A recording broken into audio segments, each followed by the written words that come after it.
Selamat datang, salam sejahtera. Ini satu berita keputusan yang memang ditunggu-tunggu oleh rakyat Sabah dan Sarawak. Sudah lama kita berjuang untuk mendapatkan MA63, kelulusan MA63 dan mahu mendapatkan status yang setaraf dengan Tanah Melayu ataupun Malaya.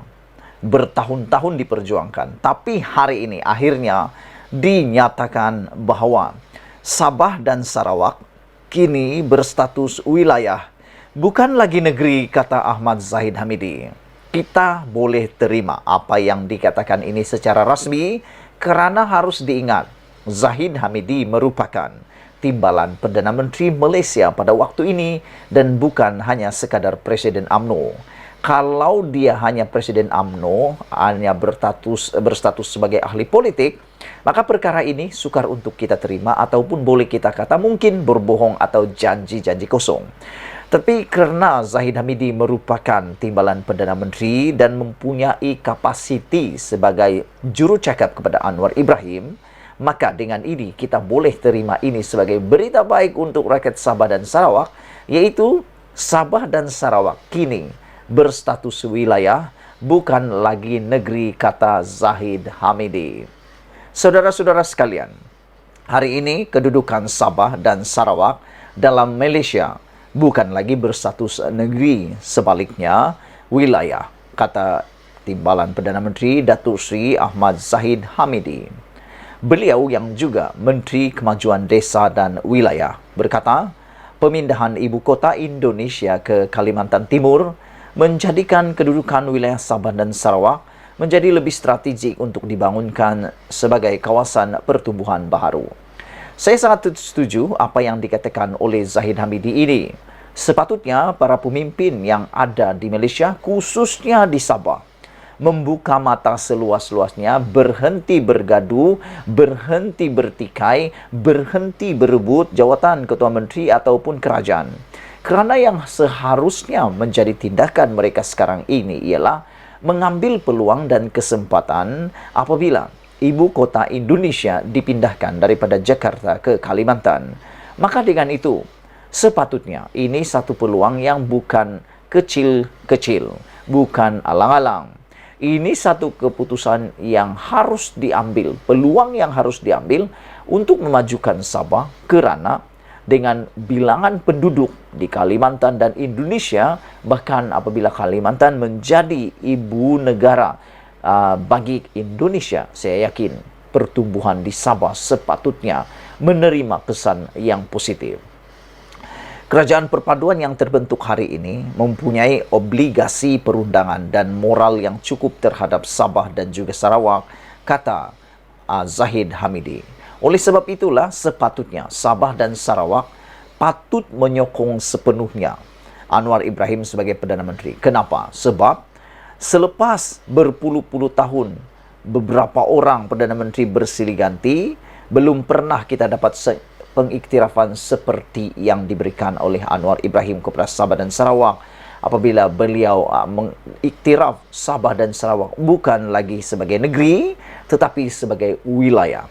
Jadi, saya fikir orang-orang Sabah, rakyat Sabah dan Sarawak harus mengambil peluang ini untuk mengekalkan Anwar Ibrahim sebagai Perdana Menteri, bukannya untuk menjatuhkannya sekali lagi. Kerana saya yakin, sekiranya Perdana Menteri yang lain yang akan menggantikan Anwar Ibrahim, mungkin apa yang kita nikmati sekarang akan ditarik dan ditarik lagi. Siapa tahu, kita tak tahu. Ahmad Zahid yang juga Presiden UMNO berkata demikian dalam ucapan dasarnya pada Perhimpunan Agung UMNO 2022 di Pusat Dagangan Dunia Kuala Lumpur di sini hari ini yang dihadiri 2.820 perwakilan.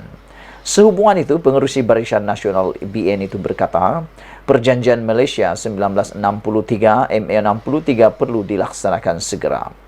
Walaupun ada beberapa perkara pokok yang telah dilaksanakan, masih banyak perkara menjadi asas. Kepada MA63 perlu diterjemah pelaksanaannya, kata beliau. Ahmad Zahid Hamidi berkata, limpahan pembangunan di Kalimantan perlu digarap segera agar Sabah dan Sarawak lebih pesat membangun. Sejak 1963, Sabah dan Sarawak telah banyak menyumbang kepada pembangunan ekonomi negara. Dan kini adalah masa terbaik untuk kita sama-sama memajukan Sabah dan Sarawak seiring dengan perkembangan di keseluruhan Kepulauan Borneo termasuk Kalimantan Indonesia, kata Zahid Hamidi. Pada 4 Januari lepas, Perdana Menteri kita, Datuk Seri Anwar Ibrahim, telah berkata bahawa pemimpin sekarang perlu mempunyai tekad untuk mempertahankan semangat Malaysia dalam MA 63 selain menghormati perjanjian itu yang merupakan keputusan serta cerminan kebijaksanaan kepimpinan terdahulu. Anwar turut mengumumkan jumlah peruntukan bagi geran khas kepada Sabah dan Sarawak mengikut perkara 112D.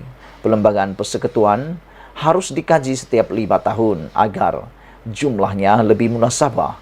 Selain bersetuju supaya pelaksanaan mana-mana projek dengan kos di bawah RM50 juta di dua-dua negeri diputuskan hampir sepenuhnya oleh kerajaan negeri dengan perlu mematuhi peraturan kewangan. Ini saya setuju. Saya sangat suka apabila Datuk Seri Anwar Ibrahim mengambil keputusan untuk memberikan geran khas kepada Sabah dan Sarawak mengikut perkara 112D ini, yang mana peruntukan setiap 5 tahun Malaysia, Sabah dan Sarawak, peruntukan Sabah dan Sarawak perlulah dikaji setiap 5 tahun. Memang tepat dan betul. Kerana setiap 5 tahun perubahannya, keperluannya tidak sama. Bahkan nilai barang saja sudah berubah. Nilai sesuatu projek dulu mungkin 1 juta, sekarang mungkin keperluannya lebih meningkat lagi. Jadi sesuailah. Tepatlah apabila Datuk Seri Anwar Ibrahim mengambil keputusan ini bahawa setiap geran khas yang diberikan kepada negeri Sabah dan Sarawak perlu dikaji setiap 5 tahun. Dan selain daripada itu, apabila Datuk Seri Anwar Ibrahim juga bersetuju supaya pelaksanaan mana-mana projek dengan kos di bawah 50 juta ringgit di kedua-dua negeri ini diputuskan hampir sepenuhnya oleh kerajaan negeri dengan perlu mematuhi peraturan kewangan. Ini sangat tepat. Kerana apabila ini berlaku, kita tahu keperluan. Orang Sabah tahu keperluan orang Sabah. Belum tentu orang Malaya tahu keperluan orang Sabah. Namun demikian, sesuai seperti yang dikatakan oleh Datuk Seri Anwar Ibrahim, ianya perlu mematuhi peraturan kewangan. Jangan sembarang guna uang, jangan sembarang guna peruntukan, nanti pula 50 juta diberi, lain pula yang jadi. Tak habis, maksud saya habis budgetnya, habis 50 juta, projek pula tak siap. Itu yang kita tidak hendaki, saudara-saudara.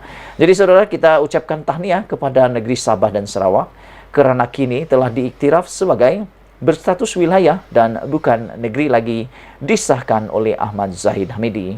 Sekian dulu untuk kali ini. Jangan lupa tinggalkan komen anda, tekan butang subscribe. Kita jumpa lagi. Bye-bye.